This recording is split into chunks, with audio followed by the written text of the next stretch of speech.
तो बच्चों हम लोग सीखने वाले हैं इस वीडियो में प्रमेय 10.2। हम लोग पढ़ रहे हैं वृत्त सर्कल क्लास 10th एनसीईआरटी। तो उसमें हम लोग 10.2 एक्सरसाइज जब सॉल्व करेंगे तो कुछ प्रमेय कुछ थ्योरम जो है वो हम लोगों को समझ में आ जानी चाहिए। तो सबसे पहला थ्योरम आता है 10.2 एक्सरसाइज सॉल्व करने के लिए। सबसे पहले आता है ये लिखा हुआ है, बाह्य बिंदु से वृत्त पर खींची गई स्पर्श रेखाओं की लंबाइयाँ बराबर होती हैं। मतलब the length of two tangents draw from an external point to a circle are equal. मतलब ये बोल रहा है इसमें बच्चों कि अगर कोई सर्कल है, अगर कोई बाहरी बिंदु से यानी बाहरी पॉइंट से एक्सटर्नल पॉइंट से कोई टेंजेंट खींचा गया, टेंजेंट मतलब स्पर्श रेखा। स्पर्श रेखा का मतलब होता है ऐसा लाइन जो वृत्त को एक बिंदु से क्या हो टच करके जाए, यहाँ से टच करके जाए, तो उसको बोलते हैं स्पर्श रेखा। ठीक है ना। तो ये हमारा क्या है, पहला टेंजेंट है यानी स्पर्श रेखा है। बिल्कुल सर। अब बाहरी बिंदु से एक और स्पर्श रेखा खींचा गया है जैसे कि पी आर, ये वाला, ये भी एक टेंजेंट है यानी स्पर्श रेखा है। तो इस कॉन्सेप्ट में बोल रहा है कि बाहरी बिंदु से कोई वृत्त पर स्पर्श रेखाएं कितनी भी खींची जाए तो इनकी लंबाइयां क्या होती है, बराबर होती हैं। जैसे P से Q तक स्पर्श रेखा की लंबाई किसको बोलते हैं, बाहरी बिंदु ये और वृत्त के यानी सर्कल के जिस पॉइंट को टच कर रहा है वहां तक के बीच की दूरी को हम लोग बोलते हैं स्पर्श रेखा की लंबाई। स्पर्श रेखा की लंबाई यहाँ क्या है, टेंजेंट, लेंथ ऑफ टेंजेंट क्या है, PQ। तो PQ जो है बच्चे, PQ की लेंथ PR के क्या होगा, बराबर होगा। तो यही कॉन्सेप्ट है इसमें, यही करना है। तो हम अब प्रूफ करके बताएंगे इस थ्योरम को कि ये क्यों बराबर होगा, कैसे बराबर हो जाएगा। आइए प्रूफ करते हैं। तो सबसे पहले हम लोग इस ट्रायंगल में ये समझ सकते हैं कि कभी भी ये क्या है बच्चे, सेंटर से वृत्त के बीच के डिस्टेंस को, सर्कल के बीच के डिस्टेंस को क्या बोलते हैं, रेडियस बोलते हैं यानी त्रिज्या बोलते हैं। यहाँ से सेंटर से इस वृत्त के मतलब एकदम लास्ट वाले पॉइंट के बीच के, मतलब वृत्त की परिधि और केंद्र के बीच के दूरी को क्या बोलते हैं, त्रिज्या बोलते हैं, आर बोलते हैं। ठीक है ना। ये हमारा एक त्रिज्या हो गया, रेडियस हो गया जिसको हम लोग स्मॉल आर से दिखाते हैं, ये भी रेडियस हो गया। तो मैं बताया हूँ पिछले वीडियो में कॉन्सेप्ट में कि स्पर्श रेखा और वृत्त के त्रिज्या, वृत्त की त्रिज्या के बीच हमेशा कितने डिग्री का एंगल बनता है बच्चे, 90 डिग्री का बनता है। तो यहाँ भी क्या बनेगा, 90 डिग्री का बनेगा। ठीक है। अब हम लोगों को साबित क्या करना है, हम लोगों को ये प्रूफ करना है कि हम लोगों को ये सिद्ध करना है,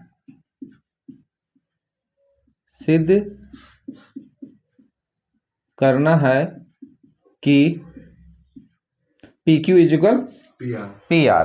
तो सिद्ध करने के लिए हम लोग जानते हो क्या टारगेट लेंगे, हम लोग इस त्रिभुज को PQO को और PRO को सर्गवांशम प्रूफ कर देंगे यानी कॉन्ग्रुएंट प्रूफ कर देंगे।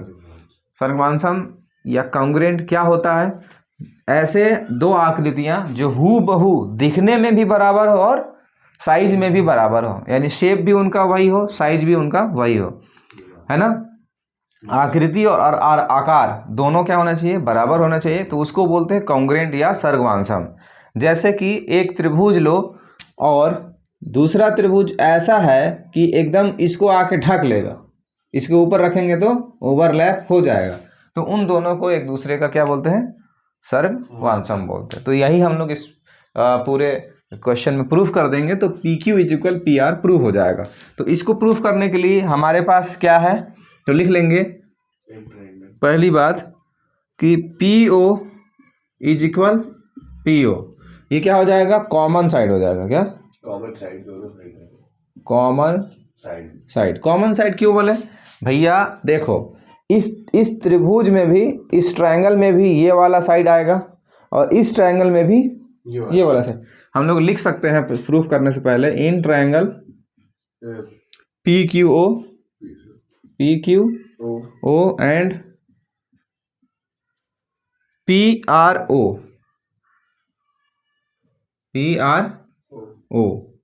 हिंदी में लिख सकते हैं त्रिभुज PQO और PRO में, ठीक है, ये लिखेंगे। तो आइए, PO क्या दिख रहा है, इस त्रिभुज में भी PO शामिल है और इस त्रिभुज में भी PO शामिल है।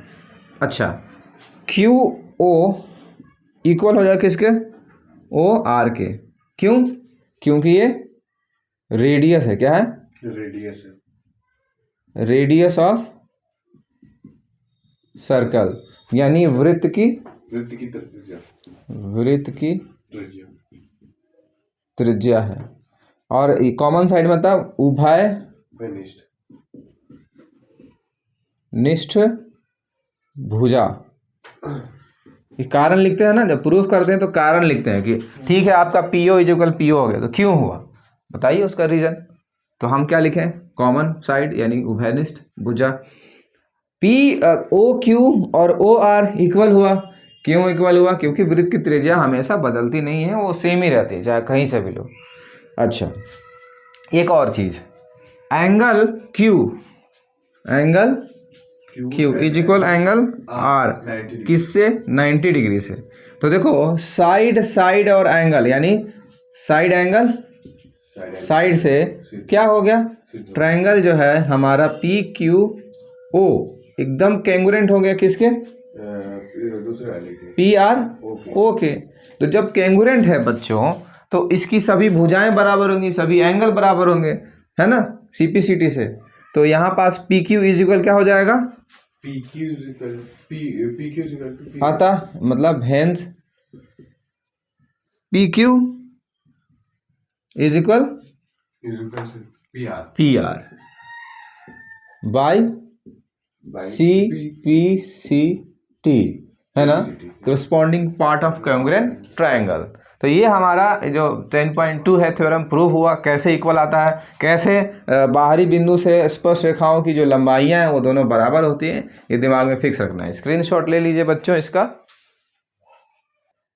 तो ये बच्चों 10.2 का एग्जाम्पल नंबर फर्स्ट है। इस एग्जाम्पल नंबर फर्स्ट में क्या बोल रहा है, देखिए बोल रहा है सिद्ध कीजिए कि दो संकेंद्रीय वृत्तों में बड़े वृत्त की जीवा जो छोटे वृत्त को स्पर्श करती है, स्पर्श बिंदु पर समद्विभाजित करती है या करेगी। मतलब बोल रहा है बच्चों कि आपको प्रूफ करना है कि दो संकेंद्रीय वृत्त, संकेंद्रीय वृत्त को इंग्लिश में बोला जाता है कॉन्सेंट्रिक सर्कल। कॉन्सेंट्रिक सर्कल, दो कॉन्सेंट्रिक सर्कल है, एक ये और एक ये सर्कल है। कॉन्सेंट्रिक सर्कल यानी संकेंद्रीय वृत्त वो होता है जिसके दोनों वृत्त, अगर दो वृत्त है तो दोनों का केंद्र एक ही हो, ऐसा नहीं हो। देखो ये एक वृत्त है और एक और ये भी वृत्त है, तो इसका केंद्र यहाँ है और इसका केंद्र यहाँ है, तो ये कॉन्सेंट्रिक सर्कल यानी संकेंद्रीय वृत्त नहीं कहलाएगा ये, ठीक है। तो ये संकेंद्रीय वृत्त नहीं कहलाएगा। संकेंद्रीय वृत्त क्या होता है, कॉन्सेंट्रिक सर्कल क्या होता है, ऐसे दो सर्कल या 3 सर्कल या 10 सर्कल, कोई भी कितने भी सर्कल जिसके सभी के सेंटर पॉइंट क्या हो, एक ही हो, सबका एक ही सेंटर हो।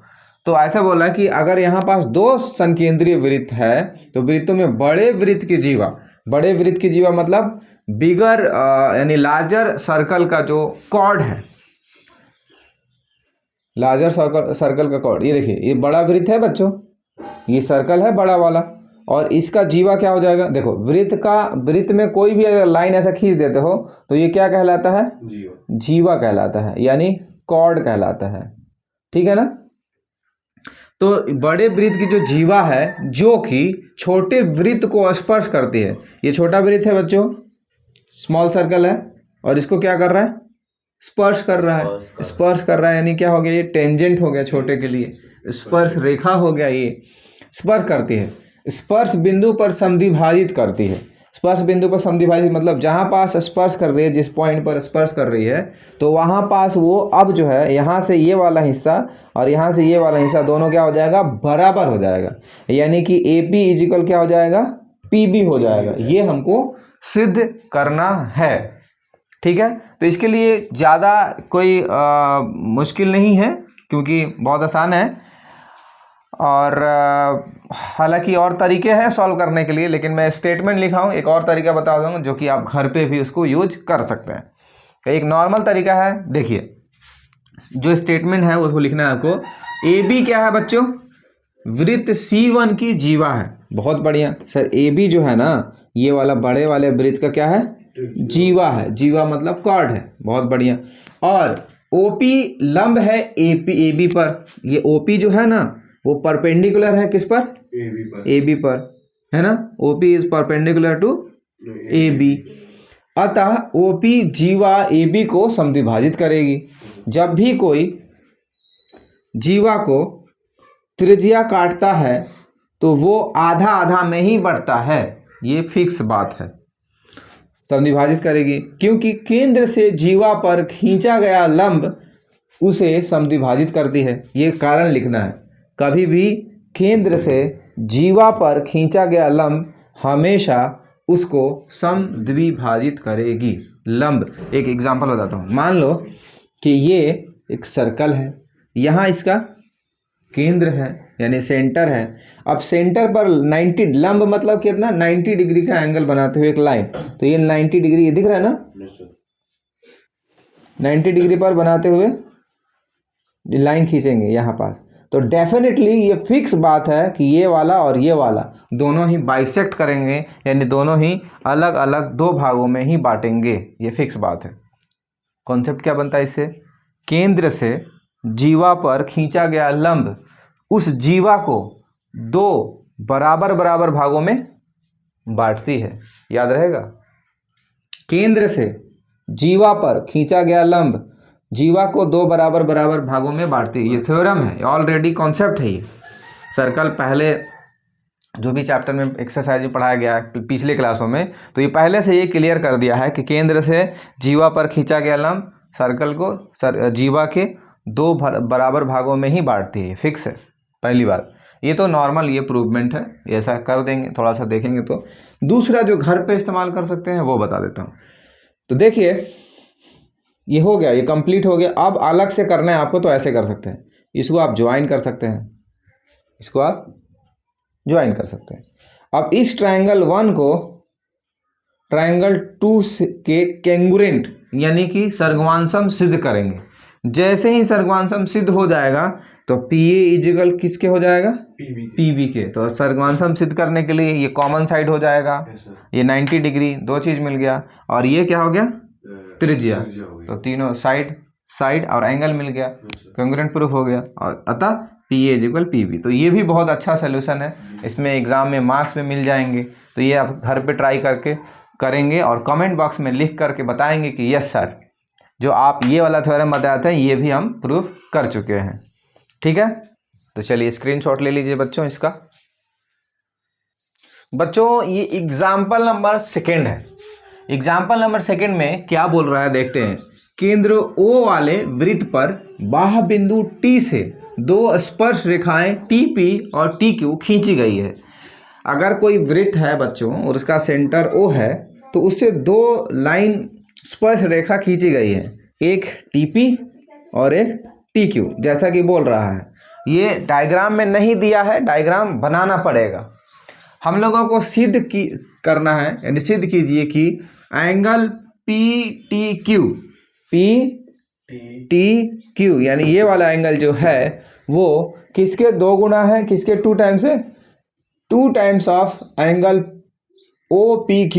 एंगल OPQ मतलब ये वाले एंगल के, इस वाले एंगल के ये वाला जो है 2 गुना है। अगर मान लो ये 10 है तो ये 20 डिग्री का है, ये 50 डिग्री का है तो ये 100 डिग्री का है। मतलब इसका 2 गुना करने पर ये आ रहा है, ये हम लोग को साबित करना है। ठीक है, इतना समझ में आया बच्चों? तो आप इसको कैसे प्रूफ करेंगे? कुछ स्टेटमेंट लिखा हूँ जो कि ऐसे नॉर्मल ही डायग्राम्स के बनने के बाद ही लिख देते हैं हम लोग। जैसे टू प्रूव दैट, यानी हमें सिद्ध करना है कि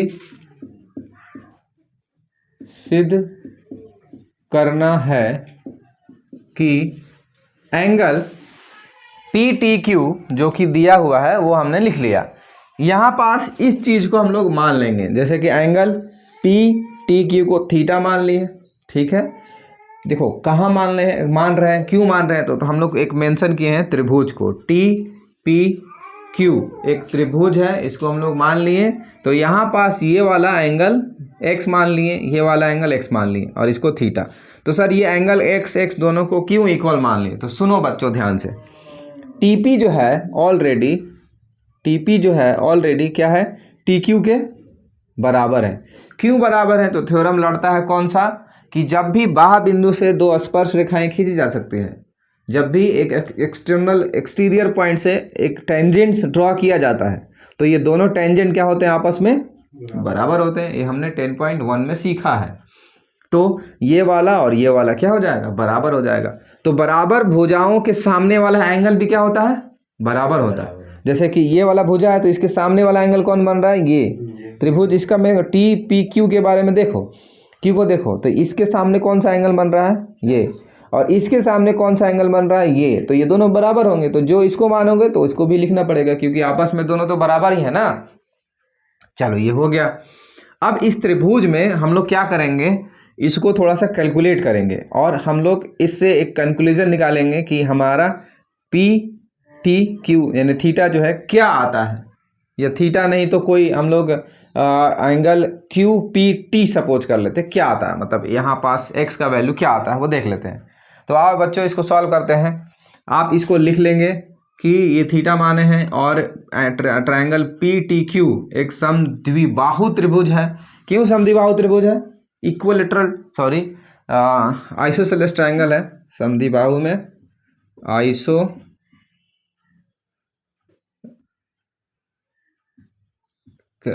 ट्रायंगल है।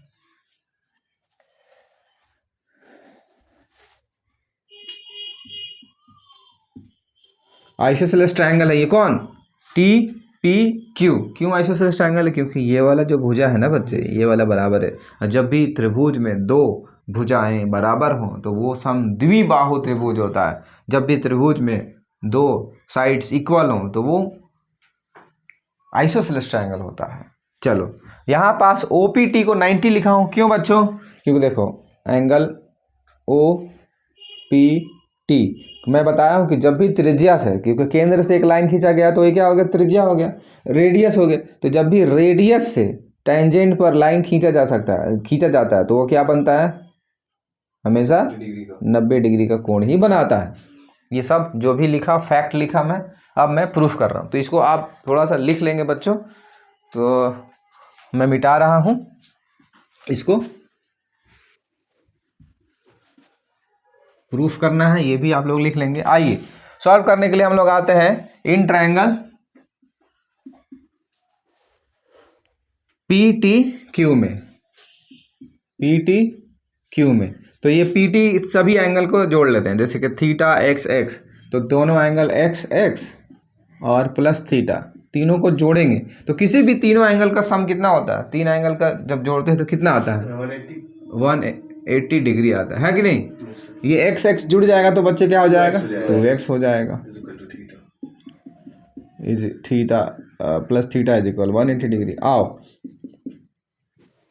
बताना 2x इज इक्वल क्या हो जाएगा, 180 माइनस थीटा, और x इज इक्वल फाइंड करें तो क्या आ जाएगा, 2 नीचे चला जाएगा। हाँ 180 डिग्री माइनस थीटा बाय 2। तो इस तरह से हमारा मिलता है 90 माइनस थीटा बाई 2। देखो 280 को डिवाइड किया 180 को तो 90 हो गया, थीटा को डिवाइड किया तो थीटा बाई 2। तो ये हमारा x मिल गया, जो कि x को हम लोग क्या लिख सकते हैं बच्चे, लिख सकते हैं, नहीं x को लिख सकते हैं क्यू पी टी, क्या क्यू पी टी, या क्या लिख सकते हैं पी क्यू टी, क्या पी क्यू टी लिख सकते हैं। और जो हमारा आ चुका है कितना, 90 माइनस थीटा बाय 2। समझ में आया इतना? Yes sir. तो ये हमारा हो गया कंक्लूजन। आओ अब हम लोग जैसा कि प्रूवमेंट है कि ओ पी क्यू भी लाना है, तो ओ पी क्यू को क्या लिख सकते हैं वो हम लोग देखते हैं। तो angle O P Q, angle O P Q, देखो बच्चों एंगल ओ पी क्यू जो है ना, ये वाला एंगल जो है ना बच्चे, ये वाला एंगल हम लोग क्या करेंगे कि पूरे में से पूरे में से मतलब वाला एंगल पूरा एंगल में से x को माइनस करा लेंगे, यानी कि 90 में से क्या करा लेंगे, 90 माइनस एक्स। x को माइनस करा लेंगे। बहुत बढ़िया सर, बहुत बढ़िया। अब हमारा x का जो वैल्यू है, क्या है वैल्यू, एक्स की वैल्यू 90 माइनस थीटा, वो रख देंगे। तो angle O P Q is equal 90 और x का जो वैल्यू है वो क्या है, 90 माइनस थीटा। देखो माइनस है तो थोड़ा सा अलर्ट हो जाना बच्चों, माइनस है तो ब्रैकेट जरूर लगाया करना, नहीं तो फिर गलत होने का चांस बन जाता है। क्या होता है, माइनस इंटू नहीं करा पाओगे ना, ब्रैकेट नहीं दोगे तो।